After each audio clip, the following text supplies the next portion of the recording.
하나님 아버지, 6월의 첫날 월요일 새벽을 기도로 예배로 인도하심을 참으로 감사드립니다. 새로운 달을 허락하신 주님 앞에 우리의 마음과 우리의 삶을 올려드립니다. 분주한 계획보다 먼저 주님의 뜻을 구하게 허락하여 주옵시고, 말씀 앞에서 우리의 생각과 우리의 걸음이 새로워지게 은혜 베풀어 주시옵소서. 주님, 다음 세대들을 주님의 손에 맡겨드립니다.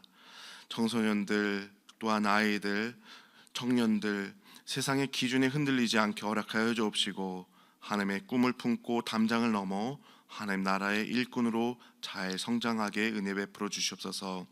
또한 교회 학교를 섬기는 교사들에게 사랑과 지혜와 능력을 더하셔서 맡겨진 영혼들을 복음으로 품고 기쁨으로 섬기게 은혜 베풀어 주시옵소서. 주님, 특별히 이 시간 몸과 마음의 질병으로 고통당하는 성도들을 기억하여 주시기를 간절히 원합니다. 치료의 시간을 지나는 이들에게 회복의 길을 열어 주옵시고, 마음 지친 이들에게는 오늘을 견딜 평안을 허락하여 주시옵소서. 깨어진 관계에는 화해를 허락하여 주옵시고, 풀리지 않는 문제마다 주님께서 길을 열어 주옵소서. 또한 각 가정마다 일터의 무거운 짐진 자들에게는 주님께서 감당할 은혜를 더하여 주시옵소서. 6월에 있을 교회 사역과 일정 또한 주님께 맡겨드립니다. 여름 교육부 수련회를 성경학교를 준비하는 그 모든 가정 위에 하나됨과 성령의 지혜를 더하여 주시옵고, 또한 우리의 수고가 우리의 헌신이 주님 안에서 정돈되어 맡겨진 사역마다 복음의 열매가 맺히게 주님 은혜 베풀어 주시옵소서. 주님, 더욱이 갈등과 전쟁으로 신음하는 지구촌과 한반도 위에 주님께서 평화를 내려주시기를 간절히 원합니다.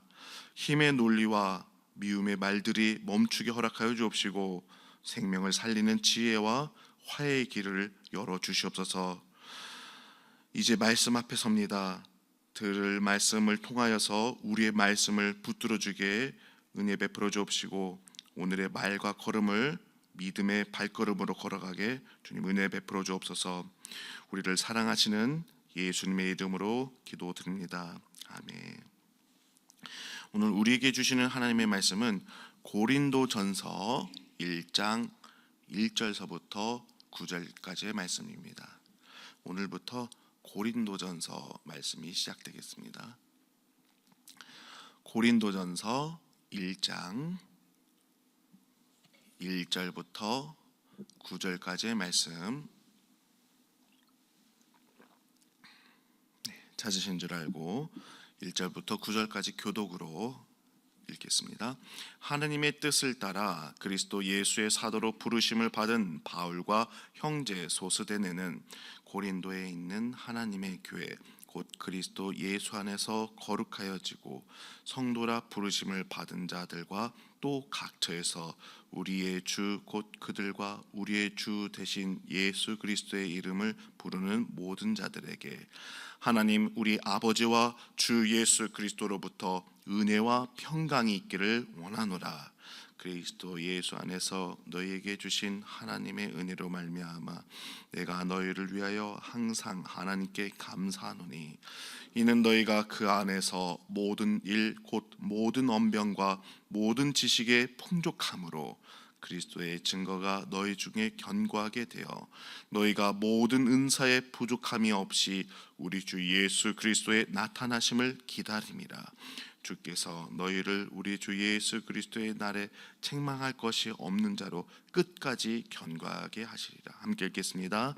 너희를 불러 그의 아들 예수 그리스도 우리 주와 더불어 교제하게 하시는 하나님은 미쁘시도다. 아멘.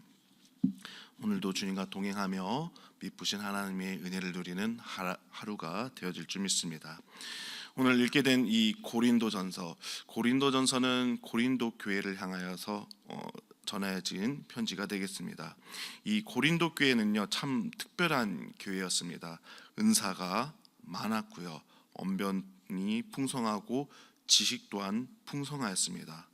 또한 활기도 있고 능력이 있는 이 교회인데, 그런데 이 고린도 교회는 그 안에는 깊은 문제가 있었습니다. 분열이 있었습니다. 서로 자랑하고 서로를 비교하고 세상의 지혜와 가치관들이 교회 안에 들어와 있었습니다. 도덕적인 혼란 또한 당연히 넘쳐나게 되었습니다. 한마디로 고린도 교회는요, 은사가 부족한 교회는 아니었지만 은혜를 잊어버린 교회였습니다. 그런데 사도 바울은 오늘 편지를 시작하면서 2절과 3절에 이렇게 전하고 있습니다. 고린도에 있는 하나님의 교회 곧 그리스도 예수 안에서 거룩하여지고 성도라 부르심을 받은 자들과 또 각처에서 우리의 주 곧 그들과 우리의 주 되신 예수 그리스도의 이름을 부르는 모든 자들에게 하나님 우리 아버지와 주 예수 그리스도로부터 은혜와 평강이 있기를 원하노라. 아멘. 오늘 이 2절과 3절이 오늘 본문의 중요한 흐름이 되겠습니다. 그렇습니다. 신앙의 회복은요, 얼마나 괜찮은 사람인가를 확인하는 데서 시작하는 것이 아닙니다. 얼마나 잘하고 있는가를 증명하는 데서 시작하지 않습니다. 신앙의 회복은 하나님께서 나를 누구로 불려주셨는지를 기억하는 데서, 그 은혜를 기억하는 데서 시작하게 되어집니다. 오늘 주시는 은혜를 세 가지를 살펴보려고 하는데요. 첫째로 하나님께서는 우리를 예수 그리스도 안에서 우리를 부르셨습니다. 오늘 말씀 통해서 사도 바울은 1절에 자신을 이렇게 소개하고 있는데요. 1절 말씀이 이렇습니다. 하나님의 뜻을 따라 그리스도 예수의 사도로 부르심을 받은 바울, 이렇게 소개하고 있습니다. 사도 바울은 자신이 지금 사도가 된 이유를 자기의 능력에서 찾지 않습니다. 자기의 열심에도 찾지 않고요, 자기 자격에서도 찾지 않으며 분명히 전하고 있습니다. 하나님의 뜻을 따라 부르심을 받았다는 것입니다. 바울의 과거를 생각해 한다면은 이것은 참 놀라운 고백이 되겠습니다. 바울, 사실 그는 이전의 이름은 사울인데요, 교회를 핍박하던 사울이었습니다. 예수님을 믿는 사람들을 붙잡아 가두고 해하던 사람이었습니다. 스스로 의롭다 생각해서 예수 그리스도의 교회를 대적하던 사람이었습니다. 그런데 이러한 그가 부활하신 예수님께서 다메섹으로 가던 사울을 찾아오셨습니다. 그 만남이 이제 사울의 삶이 아닌 바울의 삶으로 인생이 완전히 바뀌게 되었습니다. 즉 지금 바울은요, 본인의 스스로의 인생을 스스로 바꾼 사람이 아닙니다. 부활하신 예수 그리스도께, 그 부활하신 예수 그리스도의 은혜에 붙잡힌 사람이었습니다. 그래서 사도 바울은 자신을 부르심을 받은 자라고 지금 소개하고 있습니다. 중요한 것은요, 사도 바울은 이 부르심을 나에게만이 아닌 2절에 이렇게 고린도 교회의 성도들에게 성도라 부르심을 받은 자들이라고 표현하고 있습니다. 그렇습니다. 사도 바울 또한 부르심을 받았고 고린도 교회 성도들도 부르심을 받았음을 전하고 있는 것입니다. 중요한 것은요, 고린도 교회의 현실은 어떠했나요?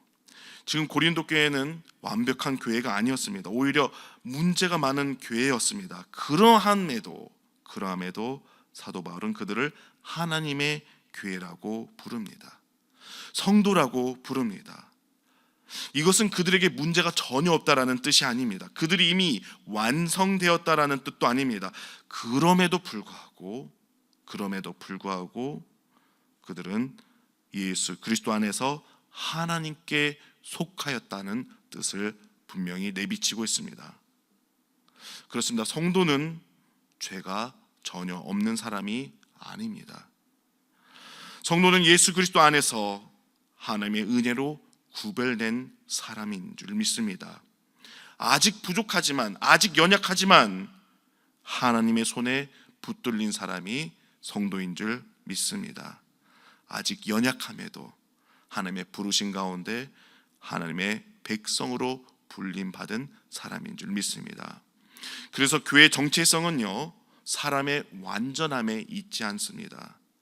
교회 정체성은 바로 하나님의 부르심에 있는 줄 믿습니다.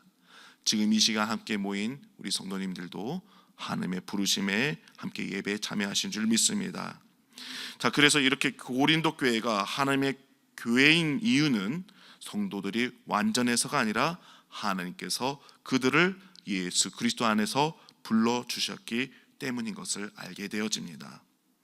둘째로 나눌 은혜는요, 하나님께서는 이러한 우리에게 은혜와 은사를 주셨습니다. 사도 바울은 3절에서 이렇게 인사를 하고 있습니다. 하나님 우리 아버지와 주 예수 그리스도로부터 은혜와 평강이 있기를 원하노라. 아멘.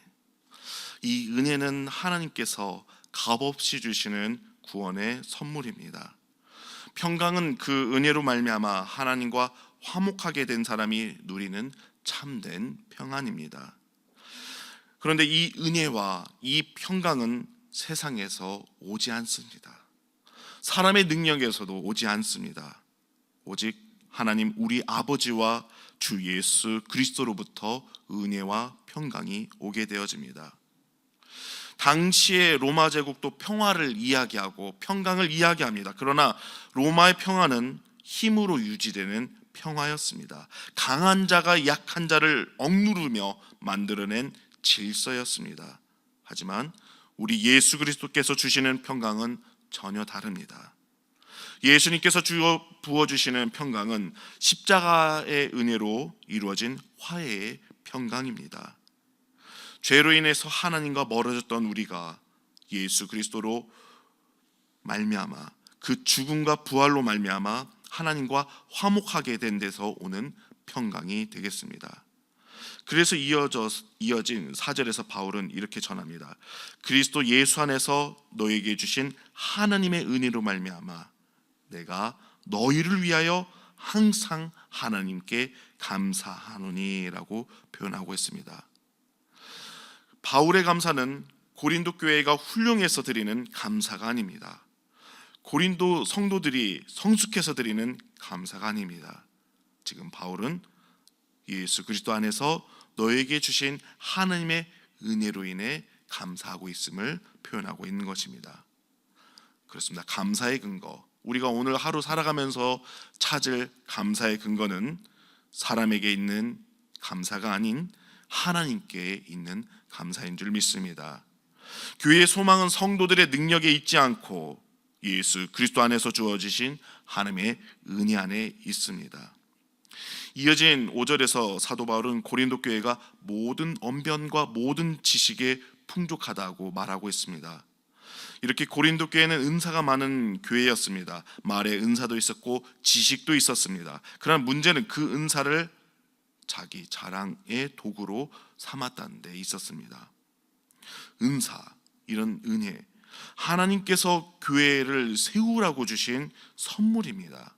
그런데 당시 고린도 교회는 하나님께서 주신 것을 자기 능력처럼 여겼습니다.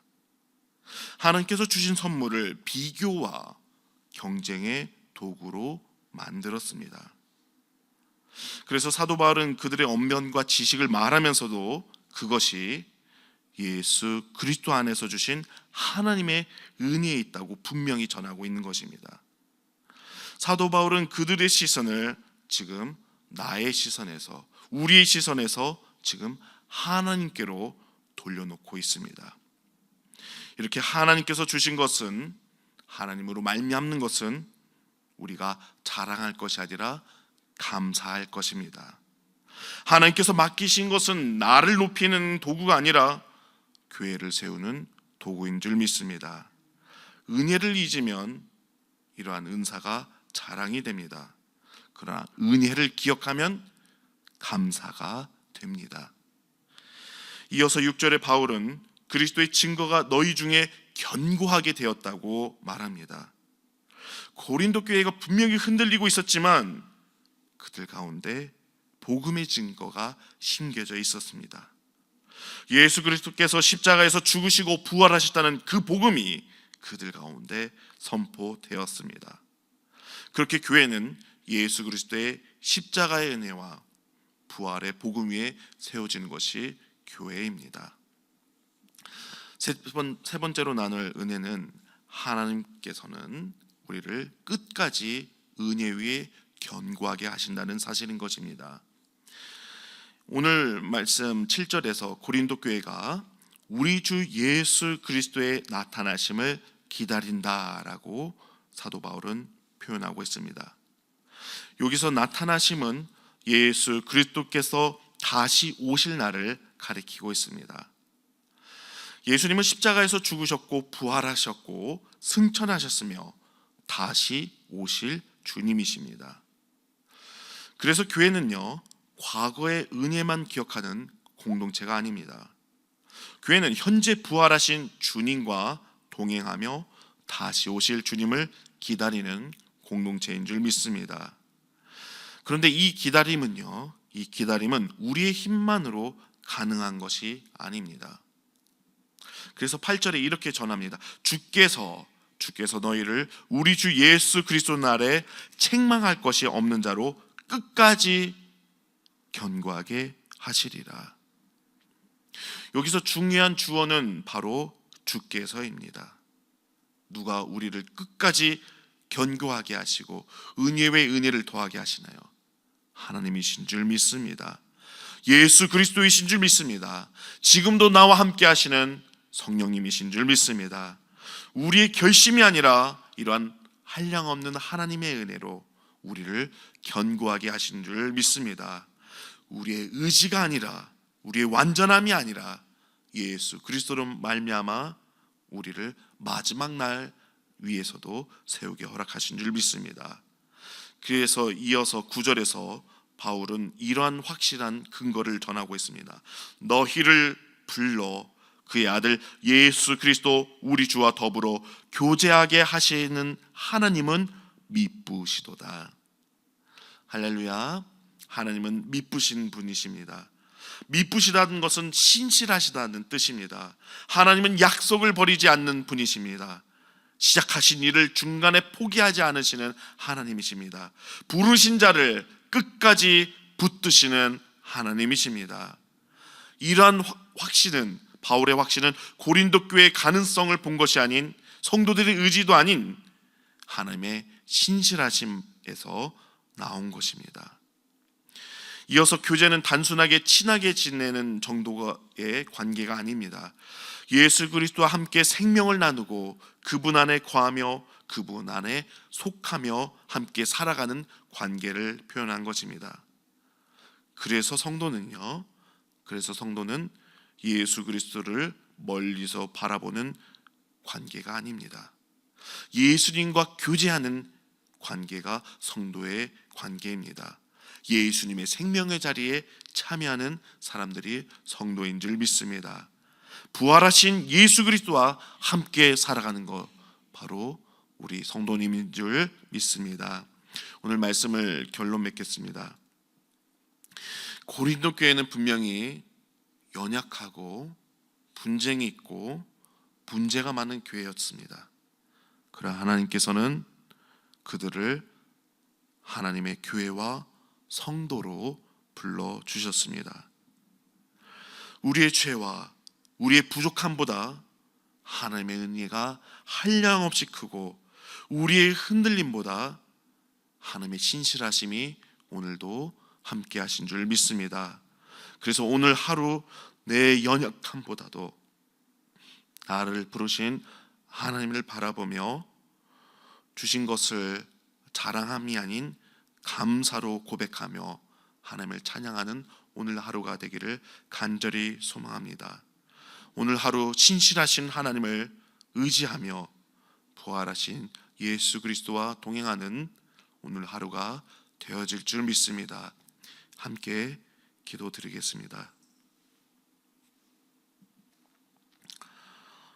사랑이 많으신 하나님 아버지, 은혜 자리로 우리를 불러주시고 말씀 앞에 서게 허락하여 주시니 참으로 감사드립니다. 주님, 우리는 고린도 교회처럼 연약하고 부족한 모습이 너무나도 많습니다. 은혜를 받았지만은 은혜를 잊고 살 때가 많았고,